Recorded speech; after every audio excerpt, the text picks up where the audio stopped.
kardeşlerim, قَدْ فَرَضَ اللّٰهُ لَكُمْ تَحِلَّةَ أَيْمَانِكُمْ وَاللّٰهُ مَوْلَاكُمْ.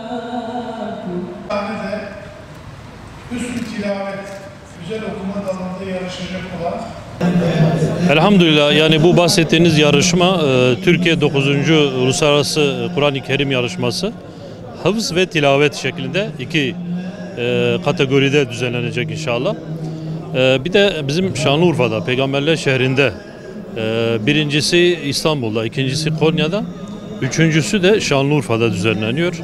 Yani Peygamberler şehri olan medreselerin, Kur'an kurslarının, özellikle hafızlı Kur'an kurslarının olduğu bir şehirde bu müsabakanın, bu yarışmanın düzenlenmesi çok isabetli olmuştur. Emeği geçenlere teşekkür ediyoruz. Bu yarışmaların önemi şudur. Kur'an-ı Kerim hani sadece, tabii ki Kur'an-ı Kerim sadece okuyarak öğrenilmez. Hem okuyacağız, hem öğreneceğiz, hem de hayatımıza tatbik edeceğiz. En azından gençlerimiz, çocuklarımız için bir teşvik olur. Çünkü dünyanın her yerinden, 41 ülkesinden 34 yarışmacı katılıyor.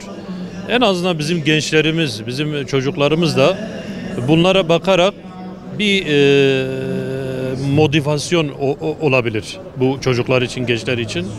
Onlar da Kur'an'a daha fazla ihtimam gösterirler diye düşünüyorum.